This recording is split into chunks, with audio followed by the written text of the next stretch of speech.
Hi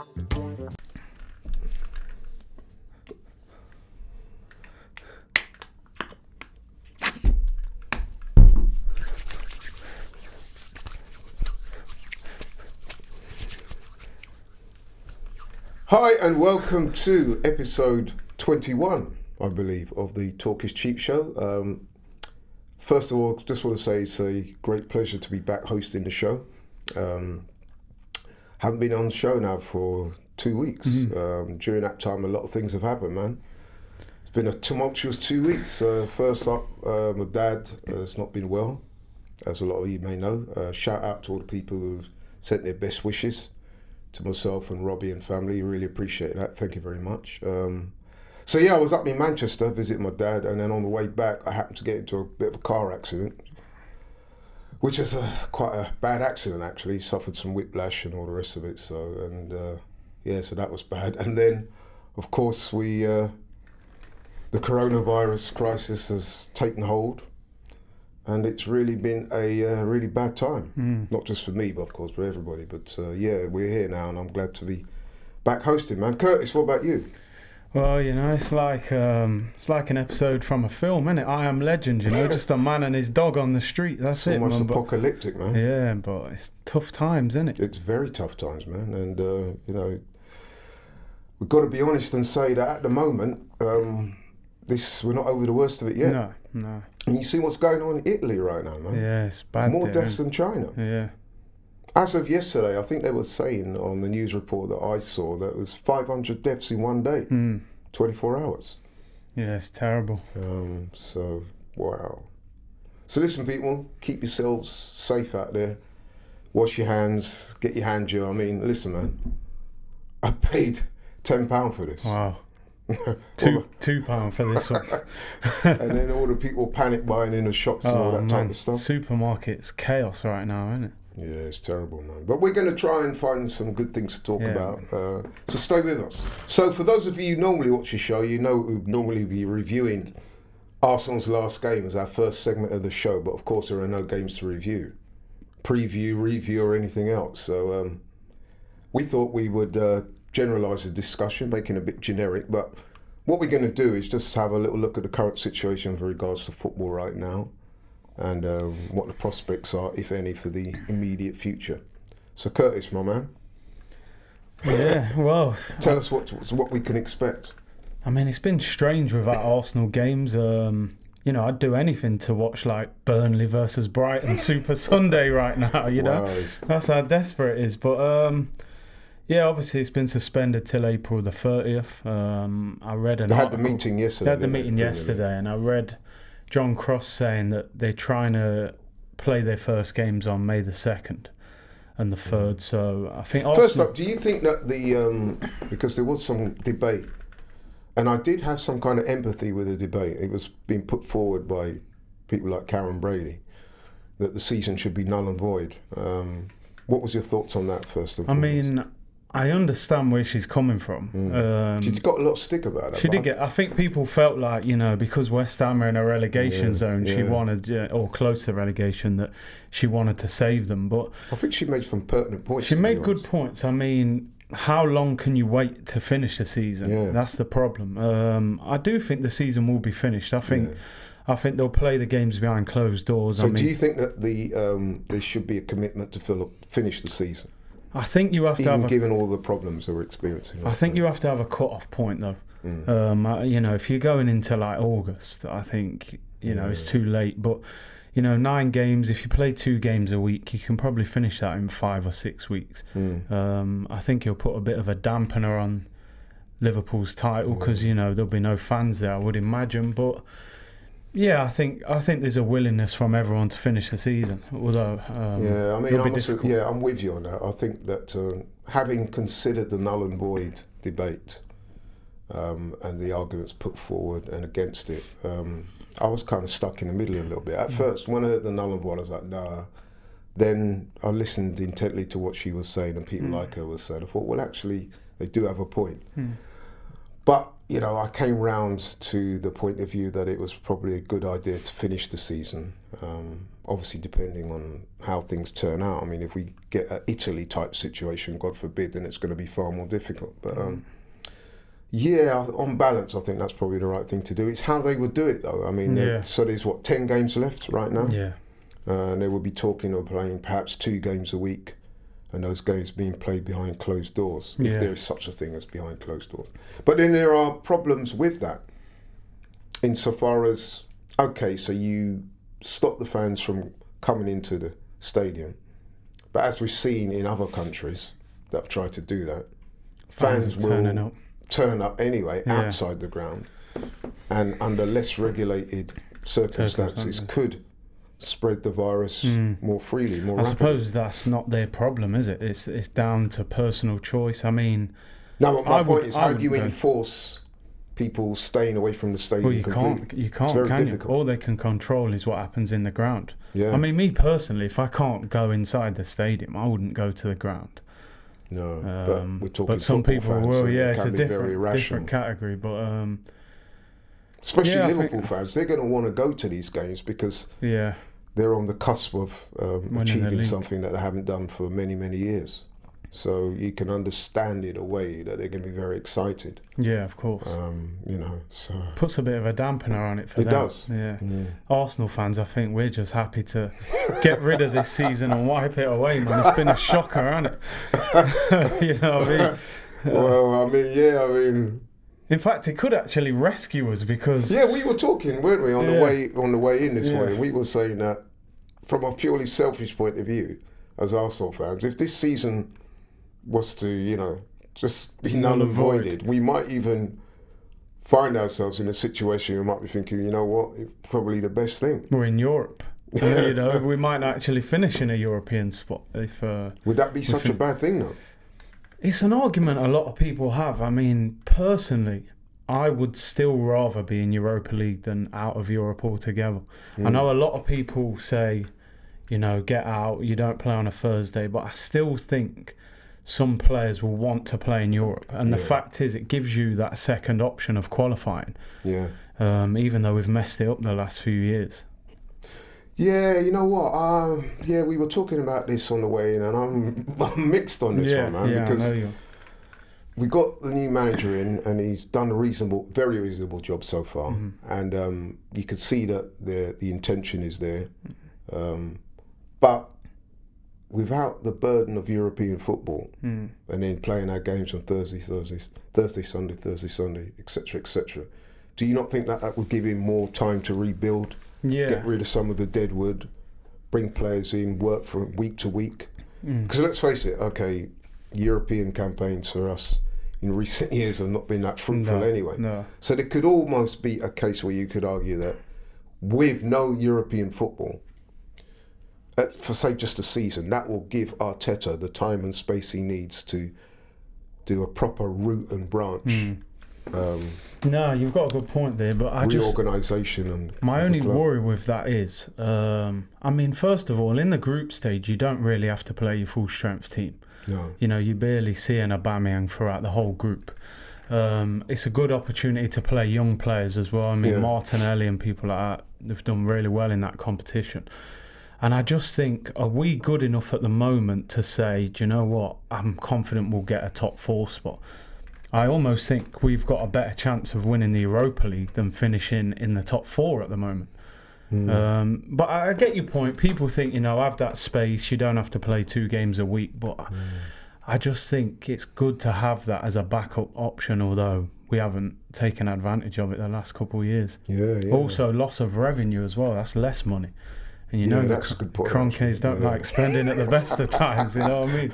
Well, they don't spend it. No, they don't spend it all, actually, do they? Yeah. But, so, it's interesting. I mean, I just think, like I said, with no European football, a fairly young squad, that will give him the time and space he needs to conduct that root and branch operation and get the club back on an even keel. Well, you could argue on an even keel now, but, you know, to progress further. Well, that'll be a good debate. Let us know. Yeah, absolutely. People, let us know, man. What do you think? Would you like a season out of Europe where we could just concentrate on getting the basics right or not? So okay then. So you're committed then. You're in agreement with the commitment to finish the season. Yeah. And so how do you think that's going to play out then? We've got 10 games left. It'll be interesting, won't it? Because, you know, sometimes you think, oh, you've got a difficult away game. But then all of a sudden, with no fans there, that kind of makes it a much more even game. That's right. Do you know what I mean? So, I mean, I think we've got Man City away, we've got Tottenham away. If there's no fans, it might actually help us a little bit. Yeah. I think for us to get top 4 or maybe top 5 if the Man City ban goes through, I think we've got to win the majority of the games. We'll probably have to win maybe 7 games, which is going to be difficult. It is. Yeah, the running is mixed, really, isn't it? We've got some very winnable games in there, but then, like you said, there's some difficult ones as well. The Tottenham away, the Man City, Liverpool, you know. Leicester. The Liverpool ones at home. At home, yeah. But are they really home games? That's what I mean. Well, the thing is that is there a home and away? The atmosphere at the Emirates won't be much different. You know what I mean? It's like a library a lot of the time anyway, so that won't make a big difference. The cauldron. Yeah, the cauldron, of the Emirates. No, I mean, we joke about it. Yeah, but, of course, it is best to play games in front of fans. Yeah, but, of course. It makes me wonder how they're going to just go about it in general, because it's unprecedented, isn't it? Yeah, certainly in this country. I know some countries abroad, they've been forced to play games behind closed doors, but in this country we've never seen that. No, I remember watching an England game. I think we played Croatia away on TV, and there was no fans there, and I was watching it thinking, this is awful. You can hear the players talking. There's no atmosphere. It's like a training session. I know, but we're so starved of football right now, it will still be entertaining. What I want to know is, are the broadcasters going to show 3 p.m. kickoffs with us not being able to watch it? That's a good point. You know what I mean? What are we paying for Sky for? And that at the moment we can't. So I think you're right. Though. I think if we do progress to a stage whereby they're playing these games, I think even though they're being played behind closed doors and it's going to be such a weird backdrop, I think that the fact that there are games, people are going to mitigate and say, well, actually, you know what? I know it looks kind of terrible, but it's better than nothing. Yeah, because you know, there must be a lot of people going through withdrawal symptoms, right? Even me right now, I'm struggling, man. Yeah, man, big time. I'm struggling, bro. I mean, like, what do you watch? I mean, the last game, I think Arsenal West Ham, I remember saying to you, boy, do you know what? I'm not going to many more games this season. You saying that, man. Well, I go to every game now, innit? You know what I mean? And what yeah. happens to season ticket holders? You know, what are they going to refund us for the games that we can't go to, or I don't know? They haven't said anything about that. The knock-on effects of this thing is catastrophic. I mean, we've already seen. Is it Barnet? They've put their non-playing staff in a redundancy situation. Scully, man. Wow. Scully's at Barnet. Yeah. Big up to Scully, Big up by the Scully, way, man. Well, I'm sure Scully will be all right. Yeah, he'll be all right. Yeah. But yeah, man, I mean, and okay, people have said that Barnet may be using the whole COVID-19 thing as a ruse because they're in financial trouble anyway. But you know, let's not be complacent, man. There are going to be a lot of clubs that are financially affected, severely financially affected. Yeah, big time, especially lower down. The vast majority of clubs, the majority of their revenue is secured on match days. Yeah. So you know. Do you know? I think there's a duty for Premier League clubs. If there's lower clubs down the pyramid, they should try and do something to help them. Yeah. Because these clubs will be in danger of going out of business, I would imagine. Yeah, I imagine so. You know, the Premier League, you look at the amount of money they spend on players. You know, if there's a club struggling, you'd like to see them come together. You'd like to see that, man, but it's not likely. You can't guarantee it. No. You cannot guarantee it, man. And you know, let's face it. Well, we follow Arsenal, but Arsenal are at the hierarchy, the financial tree, aren't they? So they're not going to be as affected. No. But you wonder what's going to happen with like the staff and so forth to work on match days and. Yeah, how are they going to be paid? How are they going to be paid? And then also player contracts run out on the 30th of June. So if you're still playing your season in July, how does that work? I don't know. There's a lot of questions, isn't there? A lot of questions indeed. Funny you should mention that on the football contracts, because there's been one story that's been circulating in the past week, last few days in particular, regarding contracts, even though there's been no football, is a certain Aubameyang's what's going to happen with him next season. I'm even hearing lurid tales about United monitoring the situation and poised to make a potential move for Aubameyang. What's your thoughts on that, bro? I mean, first of all, we should have handled this situation a long time ago. The club just never seemed to learn. We saw this with Van Persie, with Sanchez, Nasri. It's a story that's been told before. But we are where we are, and I genuinely think Aubameyang wants to stay at Arsenal. Emotionally, I think he's attached to the club as captain, and he says how much he cares about the club. But if you're being honest, he's an ambitious footballer. At the moment, he's going to look at Arsenal and think, can I really sign my last major contract at that club? Number one, are we going to pay him the amount of money he should be getting? If Ozil's on 350, he's going to want something close to that. And number two, or maybe a bit more, or even more. And who could blame him? Yeah, he's our best player. And number two, he's going to think, am I going to win things over the next 3 or 4 years? So I think they've got to prove to him that he can commit. So clubs are going to be linked with him. They're going to make offers for him. Yeah, and I think there could be one or two other people in a similar situation going forward as well. So yeah, it's very difficult. Listen, man, with Aubameyang, he's our best player, my favourite player at the club currently. I do think he is committed to Arsenal, but then, you raise some very pertinent questions there about, what he perceives his position to be, once the season's finished. And I think it's one that we've got to try and secure him, man. We've got to lock him down. It's dangerous. Even though he's at that age, I know that he's at that age where, traditionally most footballers tend to go downhill a little bit. Their performances can tail off. Physically, they're not at the same levels that they might have been a year or two before, but he's pivotal to this club. Man. Yeah. I think people get a little bit caught up in this whole, you're 30 now, so you're finished. I mean, look at Vardy in his 30s. You look at Lewandowski having one of his best seasons. Aubameyang doesn't look like he's deteriorating. I think he's got at least another 2 years at that level. Let's face it, man, not all men were created equal. No. So, okay, you got that general stereotype about players do generally tend to come to their life period in football. It tends to wane off after about 30. But then that's also applicable to the position that they play as well. So we've always said on this show, haven't we, that we don't want Aubameyang running up and down 30 that miles wing. every game. You know what I mean? He should be in the positions of the pitch where he's best able to do his job, which is scoring goals, which is at the top end of the pitch. So, and let's face it, we're not even that good at the moment. Imagine if we were really playing well, how many goals he would be scoring. And how do you replace him? If we were to let him go, who's coming in? So. And I do think he wants to stay. I look at someone like Aubameyang and I see somebody that generally enjoys playing for Arsenal. You can see the bonhomie there. You could see it in his spirit. It looks very genuine to me. What do you think? Yeah, it's very genuine to me. I don't think that... I think it's one of those situations whereby if the financials can be resolved, there has to be a bit of give and take on both sides. I think there's sufficient goodwill there. Certainly from Aubameyang's side to get the deal done. So I would hope that the club follows suit and get it done, man. As they say, man, money talks, so they need to talk, man.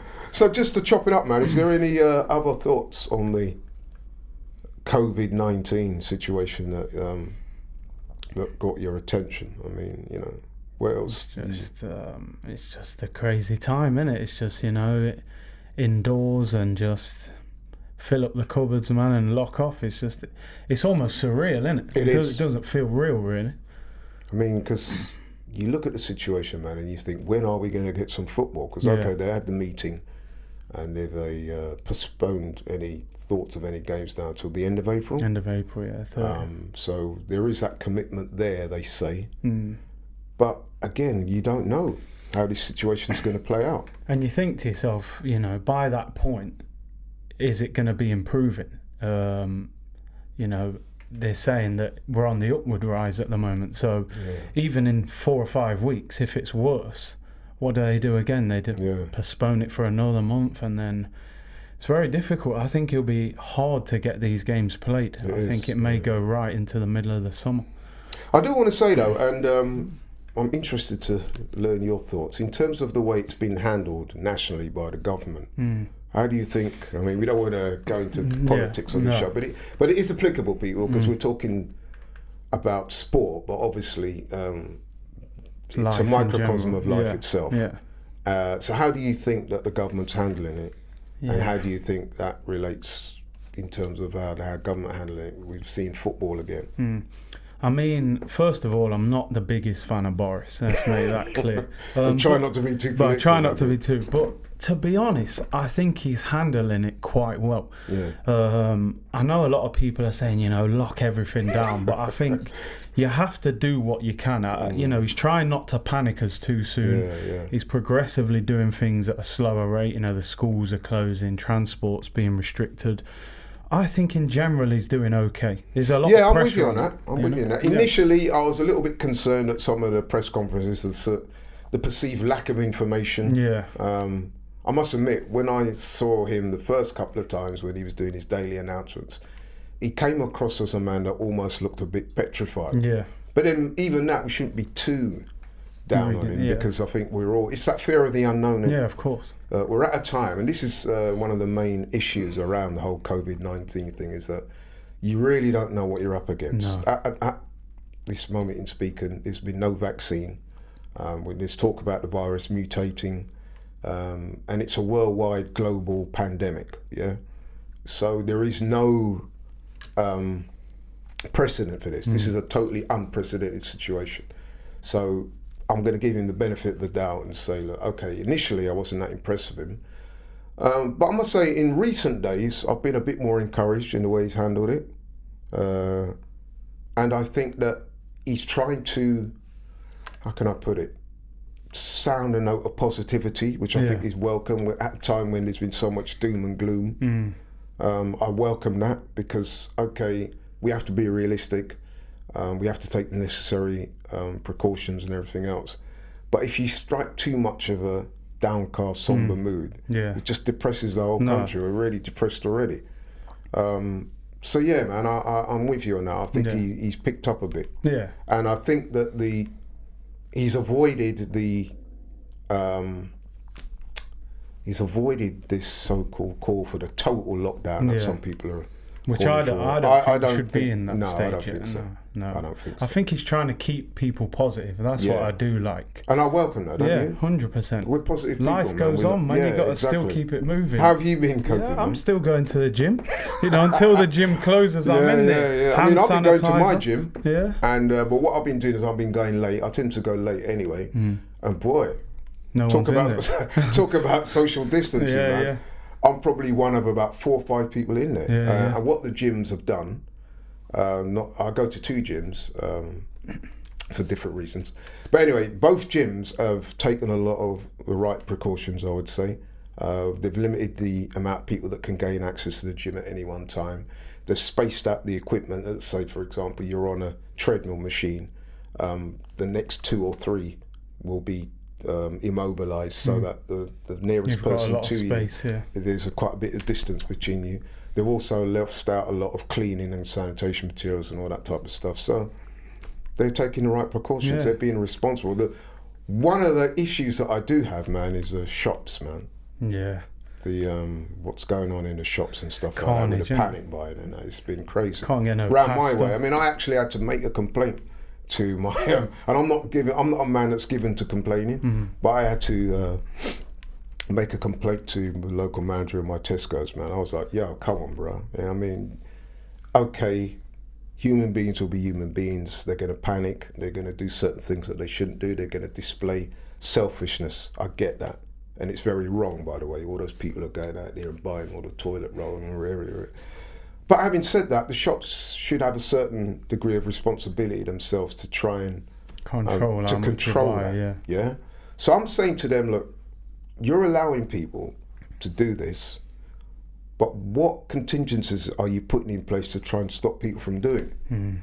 And he was saying, oh, we put signs up saying you're only allowed to buy 3 items. I said, that's cool. Listen to that, That's the right thing to do, but how are you enforcing it? Because if you put a load of stuff out and you put a sign up, and say, yeah, you can only take 3. Do you really think people are going to observe that? They're not of course listening they're to not. it, no. So I said, so what I was saying to him is, for things like hand gel, for example, and remember paracetamols and stuff like some of the smaller items, don't you think it'd be a better idea if you kept that stuff behind the counter with the cashiers and you would limit that to 1 person per shop, rather than, you know, as soon as the shop opens in the morning, 500 people fighting each other, rushing through and then just, Grabbing you know what I it, mean? yeah. I just think things like that, but we're starting to see in recent days now where the shops are getting to grips with that. Yeah. You know.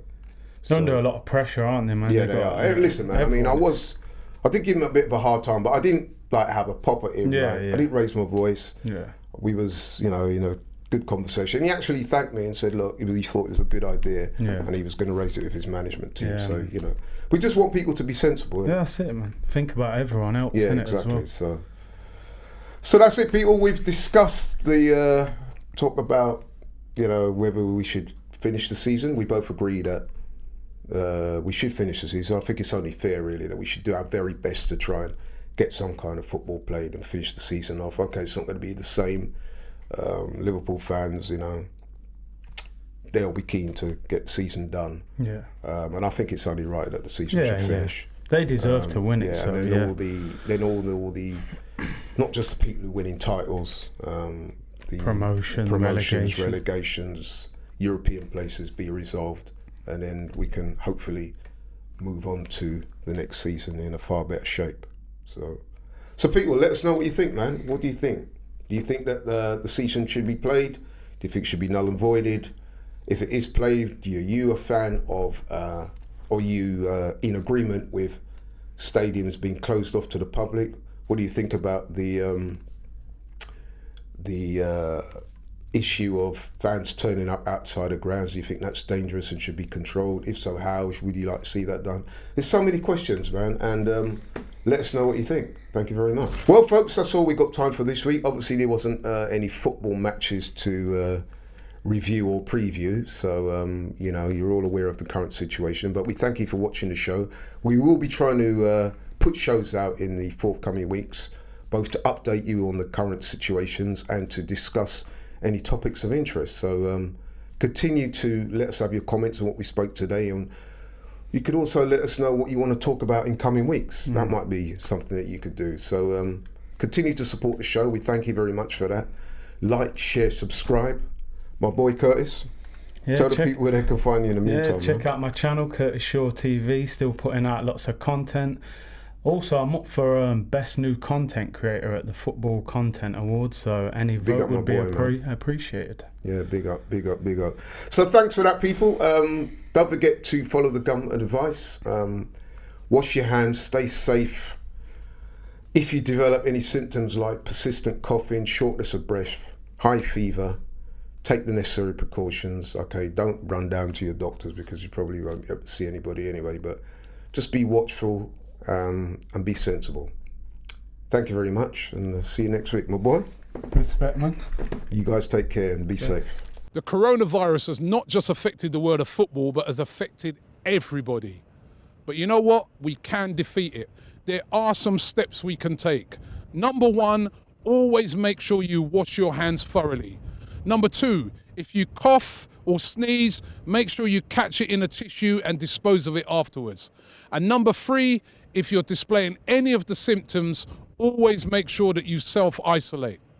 I know it's a terrible time, but we will defeat the coronavirus. We will be back.